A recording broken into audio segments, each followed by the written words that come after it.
Paris Saint-Germain, un nom qui, à lui seul, évoque l'ambition. Il évoque une ville, Paris, qui aspirait à un club de football de premier plan. Le club est officiellement né en août 1970. Ce n'est pas une création partie de rien, c'était une fusion. Le Paris Football Club s'est uni au Stade Saint-Germain. L'objectif était clair dès le départ. Il voulait construire une équipe capable de rivaliser, une équipe qui pourrait représenter la capitale française avec fierté. Les premiers pas étaient emplis d'espoir, mais le chemin d'un nouveau club est rarement un long fleuve tranquille. Les défis étaient inévitables. Les premières années du Paris Saint-Germain ont été une véritable épreuve de caractère. Il y eut des moments prometteurs, il y eut aussi des périodes difficiles. Le club a connu la douleur de la relégation au début de son parcours. C'est arrivé en 1972, après une scission avec le Paris FC. Pourtant, l'esprit n'a pas été brisé. Le PSG, dans sa nouvelle configuration, a rapidement entamé sa remontée. Ils sont revenus en première division, la Ligue 1, en 1974. Ce retour rapide fut crucial. Il a démontré une grande résilience. Il a posé les fondations.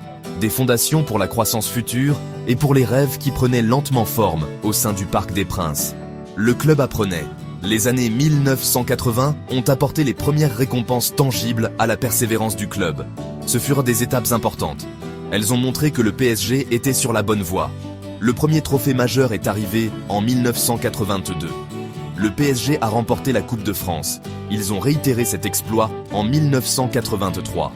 Ces victoires ont été célébrées avec ferveur. Elles ont apporté de la joie à la base de supporters grandissantes. Des joueurs comme Dominique Battenet et Safet Soucic sont devenus des héros. Ils incarnaient l'esprit combatif du club. C'étaient les premiers signes d'une mentalité de gagnant qui se forgeait.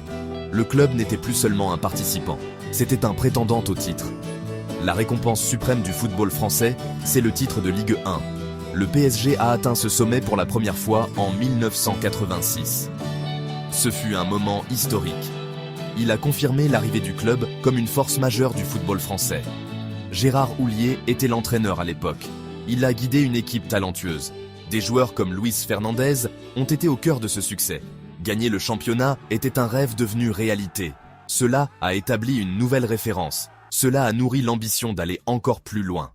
Les difficultés initiales avaient été surmontées. Le club parisien était désormais champion. Les années 1990 ont marqué un tournant significatif pour le Paris Saint-Germain. Un nouveau chapitre s'est ouvert avec le rachat par Canal+. Le géant de la télévision a apporté de nouveaux investissements. Il a apporté un nouveau niveau de professionnalisme. Ce soutien financier a permis au PSG d'attirer de plus grands noms. Des stars internationales ont commencé à arriver à Paris. Les ambitions du club ont grandi. Ils ont commencé à viser au-delà du simple succès national. L'objectif était de marquer également les esprits dans les compétitions européennes. Cette ère fut celle de la transformation. Il s'agissait de bâtir une équipe capable d'enflammer les foules. Une équipe capable de gagner régulièrement. L'arrivée de joueurs de classe mondiale a véritablement changé la destinée du PSG. Leur impact a été immédiat et profond. Georges Weah, l'attaquant libérien, était sensationnel. Il apportait puissance, vitesse et but. Raí, l'élégant meneur de jeu brésilien, ajoutait panache et créativité. David Ginola, l'ailier français, éblouissait les fans par sa technique. Ces joueurs, entre autres, ont élevé le niveau de l'équipe. Ils ont également rehaussé le profil du club à l'international. Le PSG a commencé à pratiquer un football plus attrayant. Le Parc des Princes est devenu un lieu où la magie pouvait opérer. Ces stars n'étaient pas de simples employés, c'étaient des icônes. Cette période de force renouvelée a conduit à des succès notables sur la scène européenne. Le PSG a commencé à faire sentir sa présence. Le club a atteint à plusieurs reprises les demi-finales de compétitions européennes.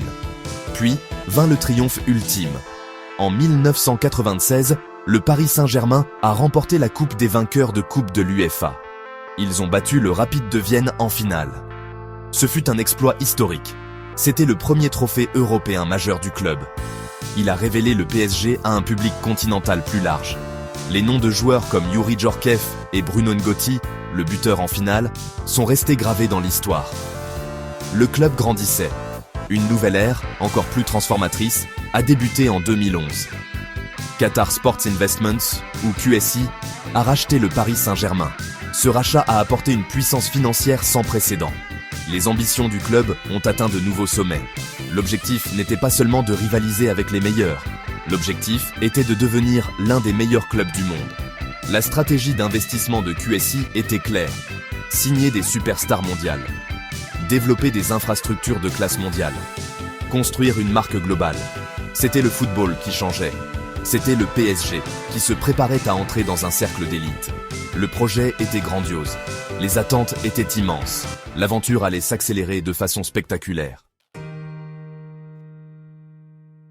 Tout au long de son histoire, le Paris Saint-Germain a vu de nombreux entraîneurs tenter de mener la barque. Chacun a apporté sa propre philosophie. Chacun a fait face à des défis uniques. Au début, des figures comme Just Fontaine et Georges Peyroche ont joué des rôles importants. Peyroche, par exemple, était aux commandes lors des premières victoires en Coupe de France. Ces entraîneurs ont aidé à établir le club. Ils ont aidé à forger un esprit de compétition. Ils ont posé les premiers cadres tactiques. Leurs contributions ont été vitales durant ces années de formation. Ils ont aidé le PSG à naviguer dans les complexités pour s'établir comme une force du football français. Ils en furent les premiers architectes. L'ère Canal+ a amené des entraîneurs chargés d'atteindre de plus grands succès. Arthur Georget fut l'une de ces figures. Il a mené le PSG à son deuxième titre de Ligue 1 en 1994. Son approche disciplinée était efficace. Luis Fernandez, ancienne légende du club en tant que joueur, a également connu des périodes fastes comme entraîneur. C'est lui qui dirigeait l'équipe lors du triomphe en Coupe des vainqueurs de Coupe en 1996. Ses entraîneurs comprenaient les attentes accrues. Ils devaient gérer des égos plus importants. Ils devaient rapporter des trophées. Leur capacité à fusionner des individualités talentueuses en unités cohésives était essentielle. Ils ont prouvé que le PSG pouvait gagner avec style et manière. L'ère QSI exigeait des entraîneurs d'un autre calibre. Carlo Ancelotti fut l'une des premières nominations majeures. L'entraîneur italien respecté est arrivé en décembre 2011. Il a apporté son expérience et une autorité tranquille. Ancelotti a posé des bases importantes pour la période de domination qui a suivi. Il a guidé le PSG au titre de Ligue 1 en 2013. C'était leur premier titre de champion en 19 ans. Son influence fut significative. Il a aidé à instiller une mentalité de gagnant. Il a géré l'afflux de joueurs vedettes. Il a stabilisé l'équipe. Il a établi la norme pour ceux qui allaient lui succéder sur le banc. Laurent Blanc a ensuite pris la relève. Il a poursuivi le succès national. Le PSG a remporté de multiples titres de Ligue 1 sous sa direction. L'équipe dominait le football français. Cependant, l'objectif ultime restait la gloire européenne. Unai Emery et Thomas Tuchel ont ensuite pris les rênes. Ils ont fait face à l'immense pression de remporter la Ligue des Champions. Tuchel s'en est le plus approché, guidant le PSG à sa toute première finale de Ligue des Champions en 2020. Chaque entraîneur a apporté ses idées tactiques. Chacun a tenté de résoudre l'énigme européenne. Le rôle d'entraîneur au PSG est devenu l'un des plus exigeants. C'était un rôle sous surveillance constante. La période qui a suivi le rachat par QSI en 2011 a été marquée par une domination nationale sans précédent pour le Paris Saint-Germain. Le club a collectionné les titres de Ligue 1 avec une régularité remarquable. Ils ont souvent remporté le championnat avec des avances considérables. De multiples triomphes en Coupe nationale ont également rempli l'armoire à trophées. La Coupe de France et la Coupe de la Ligue ont été remportées à maintes reprises. Le PSG a établi de nombreux records dans le football français durant cette ère. Ce succès national durable s'est construit sur des investissements incroyables. Il s'est construit sur la constitution d'équipes remplies de talents. L'attente n'était plus seulement de gagner, mais de gagner avec la manière. L'attrait du PSG a attiré certains des plus grands noms du football mondial. Zlatan Ibrahimovic fut une figure colossale. Ses buts et sa personnalité ont défini une époque. Thiago Silva a apporté solidité défensive et leadership. Edinson Cavani est devenu pendant un temps le meilleur buteur de l'histoire du club. Puis vint la signature record de Neymar Jr. L'arrivée de Kylian Mbappé, un natif de Paris, fut également d'une importance capitale.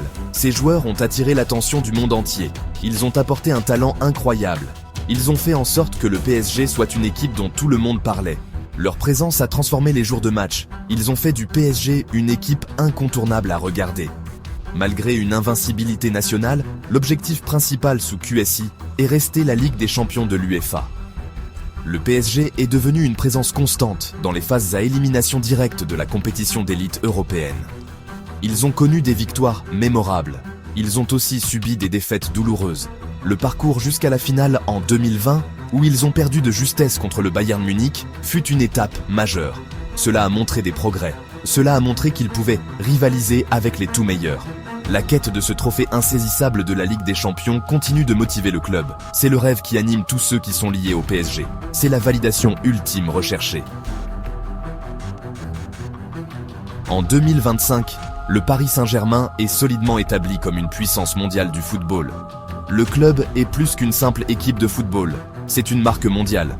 Sa portée en marketing et en merchandising est considérable. Le maillot du PSG est l'un des plus populaires au monde. La base de supporters s'est développée à l'international. Le club a des bureaux sur différents continents. Son influence s'étend à la mode et au style de vie. Cette transformation a été remarquable. Depuis ses modestes débuts, le PSG s'est élevé pour devenir un symbole d'ambition et de succès dans le football moderne. L'aventure continue. La quête de gloire supplémentaire, tant au niveau national qu'européen, reste implacable.